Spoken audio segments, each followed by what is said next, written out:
नाज़रीन, सियासत में बयानिए बनते भी हैं और बिगड़ते भी हैं, लेकिन कुछ तनाज़ात ऐसे होते हैं जो वक्त गुजरने के साथ साथ ख़त्म होने के बजाय मज़ीद बढ़ जाते हैं। 8 फरवरी 2024 के आम इंतखाबात को 2 साल से ज़्यादा का अरसा गुजर चुका है, मगर फॉर्म 45 और फॉर्म 47 की वो बहस जो पोलिंग की रात शुरू हुई थी वो आज भी पाकिस्तान की सियासी फिजाओं में गूंज रही है।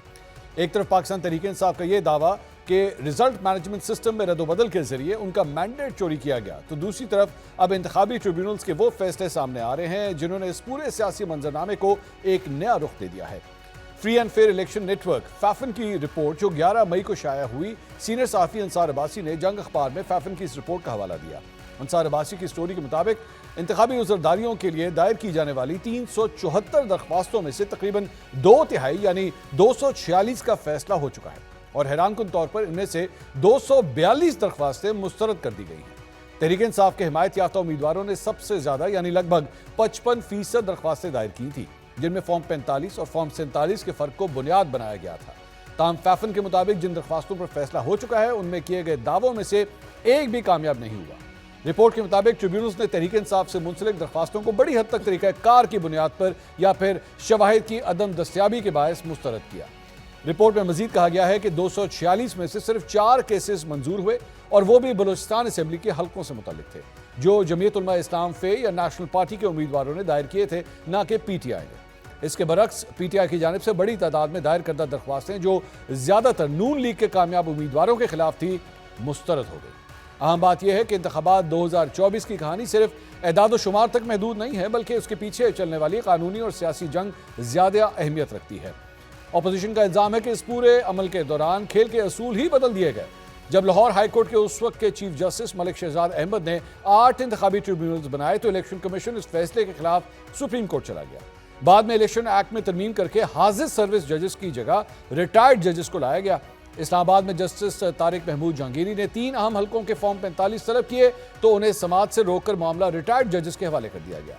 इस दौरान मुस्लिम लीग नून की आला क़यादत मरियम नवाज और नवाज शरीफ के हलकों के मुकदमात तकनीकी बुनियादों पर खारिज हो गए। यहाँ यह नुकता भी इंतहाई अहम है कि इलेक्शन एक्ट 2017 के मुताबिक इंतखाबी ट्रिब्यूनल्स कानूनी तौर पर पाबंद हैं कि वो तमाम इंतखाबी अज़रदारियों का फैसला 180 दिन के अंदर करें, मगर यहाँ 2 साल से ज़ायद का अरसा गुजरने के बाद भी 1/3 से ज्यादा केसेस ज़ेर इल्तवा हैं, जो इस निज़ाम की सुस्त रवी और इलेक्शन कमीशन की बेबसी को जाहिर करता है। दिलचस्प बात यह है कि यह तनाज़ा अब सिर्फ माजी का हिस्सा नहीं रहा, बल्कि मुस्तकबिल के इंतखाबात का भी सबसे बड़ा खौफ बन चुका है।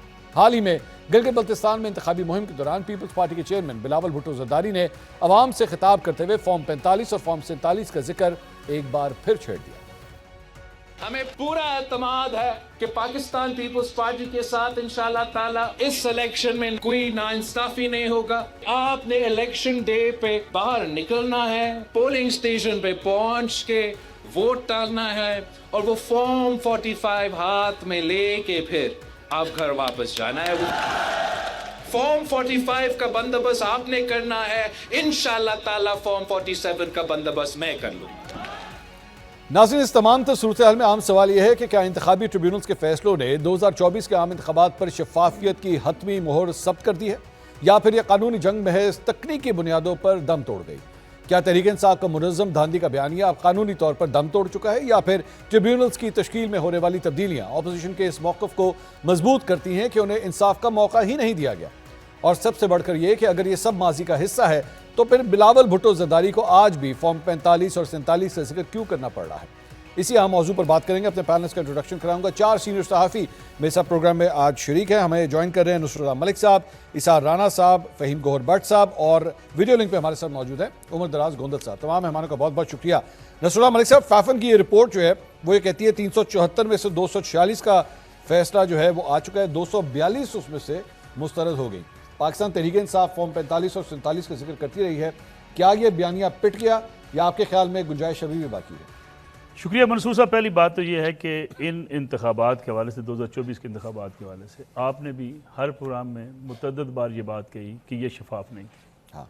और हम भी आज ये समझते हैं कि ये 2024 के इंतखाबात उसी तरह शफाफ नहीं थे जैसे 2018 के इंतखाबात शफाफ नहीं थे। ठीक, धांधली किस जगह पर हुई, कितनी हुई, ये साबित करना जो है वो उस उम्मीदवार का काम था जो समझता है कि उसके साथ ज़्यादती हुई या उसका फॉर्म 45 जो है वो बदल दिया गया। ठीक, अब ये जो जिस खबर का आप जिक्र भी कर रहे हैं, जिस रिपोर्ट का आप तज़किरा कर रहे हैं, उसको अगर आप पेश नज़र रखिए तो उसमें लगता है ये है कि आपको कौमी असम्बली की 86 नशस्तों के ऊपर पाकिस्तान तहरीक इंसाफ को एतराज़ था कि जनाब इस पर धांधली हुई है, जिसमें से 26 दरखास्तें मुस्तरद इसलिए हुई कि या उनमें शवाहिद ही नहीं थे या टेक्निकल बुनियादों पर उनको मुस्तरद कर दिया गया। उसमें से 12 एप्लीकेशंस वापस ले ली गई कि जनाब हमें कोई एतराज़ नहीं, वापस दे दे। 16 ऐसी हैं जो अदम पैरवी पर खारिज कर दी गई, आपने परसू ही नहीं किया कि आपके पास शवाहिद नहीं थे। उसके बाद बच गई आपके पास जो नशिस्तें, वो टोटल 32 नशिस्तें बचती हैं जिस पर आपको एतराज़ है। ठीक, मेरा सवाल इतना सा है, ये जो माहौल बनाया गया इलेक्शन डे से लेके आज तक, मुस्लिम लीग नवाज की 17 सीटें हैं, हमारी 180 सीटें हैं, ये बयानिया ये एक झूठ पर मबनी था, एक सियासी कार्ड था जो खेला गया। और आज तक अब किसी से, हमारे दोनों ये भाई बैठे मेरे इसार राणा साहब और उमर दराज गोंदल साहब, अभी कहेंगे 17 सीटों वाली मुस्लिम लीग नून जी, यानी विदाउट कोई एनी जजमेंट और एनी इन्वेस्टिगेशन और किसी ये फैसले के बगैर हमने माहौल बना दिया। और हर बंदे जो है उसने एक ऐसा बयानिया बना लिया है कि 17 सीटें जी। तो मलिक साहब आज के बाद जो है वो ये नहीं कहेंगे कि 2024 के इलेक्शन धांधली, वो कहेंगे, आप फिर वो मैं गुजारिश सुने, उन्होंने 2013 में भी कहा था धांधली हुई है।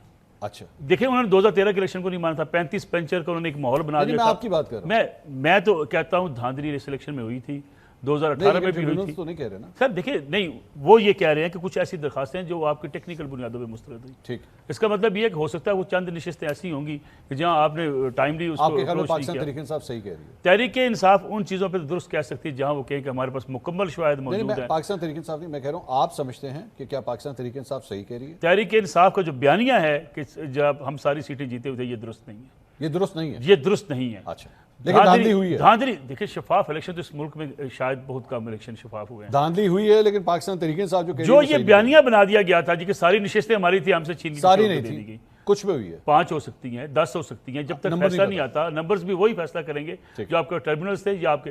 कासम सूरी साहब इलेक्शन जीते थे बलूचिस्तान में 2018 में, आप मुझे बताइए क्या आखिरी दिन तक वो स्टे ऑर्डर के ऊपर मौजूद नहीं? मेरा एतराज जब रेफरेंस दिया जाता है ना, जिस तरह आप 2018 का रेफरेंस दे रहे हैं, मेरे इस पॉइंट के ऊपर मेरा एतराज ये है कि हर इलेक्शन के बारे में एक एवेल्युएशन जब निकाली जाती है, उसके साथ ये जुमला अगर अटैच कर दिया जाए कि भाईजान वो 2018 में भी हुआ था। अब फॉर एग्जांपल 2018, एक मिनट के लिए मैं और आप अज्यूम करते हैं कि हम 2018 में हैं और हम बात करें 2018 के इलेक्शन धांधलीदार थे, जो अभी आपने थोड़ी देर पहले खुद भी कहा। अब उसके साथ ये रेफरेंस दे दिया जाए, जनाब 2018 के इलेक्शन भी उसी तरह ही थे जिस तरह 2002 के थे, मुशर्रफ साहब के दौर के। बिल्कुल ठीक है। तो ये मेरी नजर में ये नाइंसाफी है। वो क्यों नाइंसाफी है? क्योंकि आप एक प्रेजेंट केस को दूसरे केस को बीच में डाल के ना डाइल्यूट कर रहे हैं। नहीं, मेरी नजर में इसको मेरी नजर में ये मसला है कि आप किसी अगर चोर दरवाजे से आए थे, आप उस चोर दरवाजे को भी मानेंगे और आप मानेंगे कि आपने गलत तरीके से इंतखाबात जीते थे। यहाँ पे पाकिस्तान तहरीक इंसाफ को सपोर्ट करने की तो बात ही नहीं। मेरी गुजारिश है, कोई भी शख्स हो, हम तो हमारा मसला चोर दरवाजा है, कोई शख्स भी हो, हमारा मसला चोर दरवाजे में से आने वाला बंदा है। मैं चोर दरवाजे की बात कर रहा हूँ। मैं कहता हूँ जी अगर किसी ने 2018 में भी धांधली की तो उसे मानना चाहिए था, उसने धांधली की। अगर आज आप सिर्फ कहते हैं 2024 को, आपसे मुराद ये है कि हम लोग सोच बन गई है कि 2024 में धांधली थी। भाई 1990 का मान लिया, मेरे ख्याल में ये सियासी जमातों का भी है। जिस सियासी जमात को मौका मिला इस मुल्क में एस्टेब्लिशमेंट के साथ मिल के इंतखाबात चुराने का मौका मिला है, वो चुराती रही है। जिसको जरूरत पड़ी है, देखिए मसला क्या है, एस्टेब्लिशमेंट आज आपकी इसलिए पसंद नहीं है आपको कि आपके साथ नहीं है।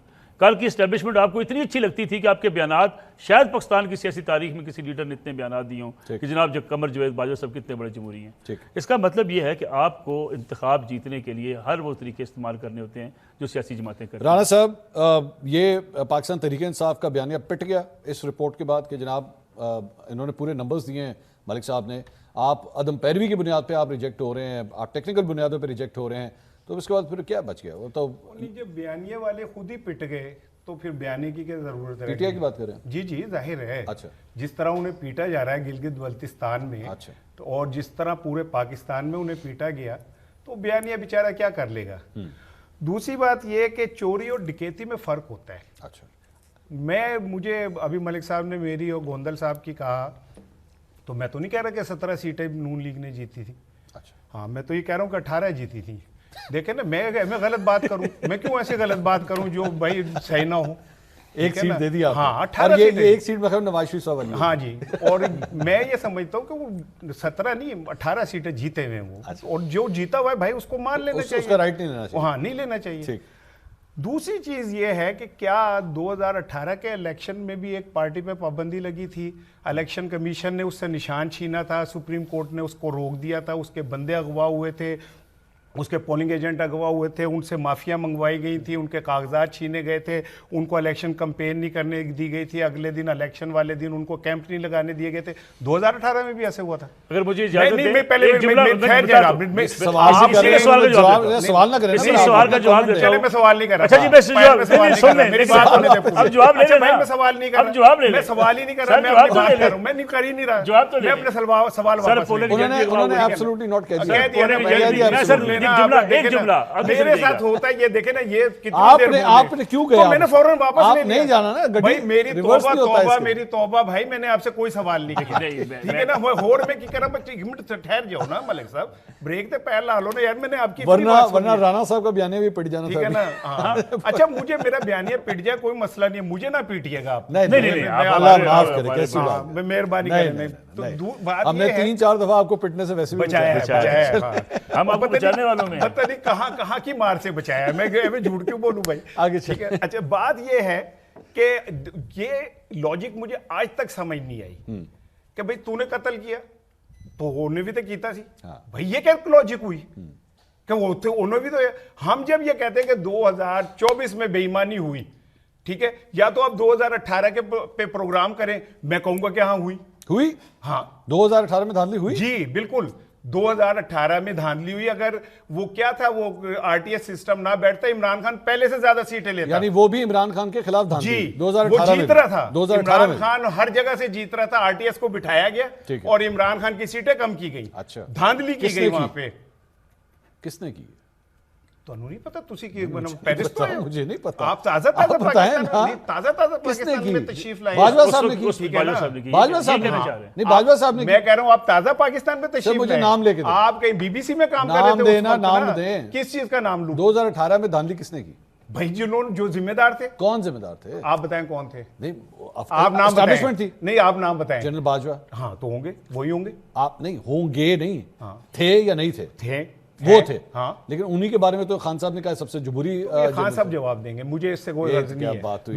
मैं खान साहब का तर्जुमा नहीं तो फिर नहीं गिले हूं। शिकवे तो खत्म हो गए ना नहीं, फिर भाई। मैं खान साहब का जब तर्जुमा- इमरान खान साहब को वो सबसे जुबूरी लेना। जनरल नजर आ रहे हैं तो फिर तो कोई गिला शिकवा नहीं सुन ना। लेना, वो ठीक है, वो कहते होंगे। मैं तो एक सहाफी के तौर पे जो देखता हूं, मैं उस पे बात कर रहा हूं। यार एक बुरी ठीक है ना? ये जो एक बड़ी पैड़ी किस्म की तलाक होती है ना यहाँ पे, तो तलाक होने के बाद वो कहते हैं ओ 6 साल पहले तू एंज किता सी, ओ 10 साल पहले तुमने, ओ भाई आप उस दौरान रहते रहे हैं इकट्ठे, तो मैं You कह were रहा हूं, together। ठीक है ना, आपने 4.25 साल का अरसा इकट्ठे गुजारा। सुन तो ले, मैं ठीक है, बोलिए, क्या बोलिए। 6 साल इकट्ठे रहे हैं ना, बाजों का जबरी निकाह भी तो हो जाते हैं और रहता है बंदा ये जबरी सारी निकाह जिंदगी- था। भाई फिर मेरी हर गलती तफ्तीश शुरू कर देते हो। भाई मैं कोई जुमला कहता हूं, तो मैं उसे कादिर जुमले के बैठा तौर हुआ है पे ना। ले लेना, ले कोई ले, नहीं। चले, ठीक है ना? चले। तो ये कोई तरीका नहीं है कि जी उस बुराई का जवाब इस बुराई से दिया जाए। नहीं, अगर बिल्कुल। 2018 मैं में agree करता बेईमानी हुई हूं। तो हाँ, गलत हुई। गलत हुई। ठीक है, कभी भी हुई तो गलत हुई। फर्क सिर्फ ये है कि आप बेईमानी का रुख मोड़ है।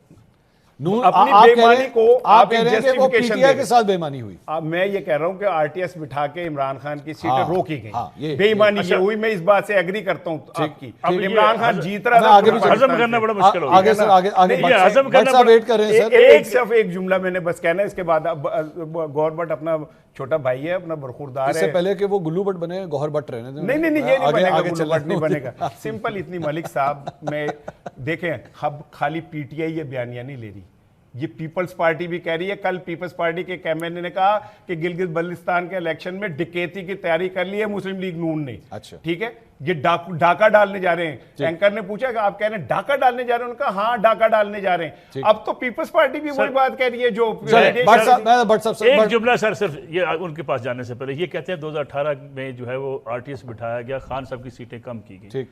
आपको जनूबी पंजाब महाज क्यों बनाना पड़ा? आपको पोलिंग एजेंट क्यों अगवा करने पड़े? आपको एमपीएस को अगवा क्यों करना पड़ा? आपको जहांगीर खान तरीन का त्यारा इस्तेमाल करके लोगों की वफादारियां तब्दील क्यों करनी पड़ी? ठीक। आपको मुस्लिम लीग नवाज के टिकट क्यों वापस करवाने पड़े? आपको महकमा ज़राअत भेज के लोगों को घरों से क्यों उठाना पड़ा?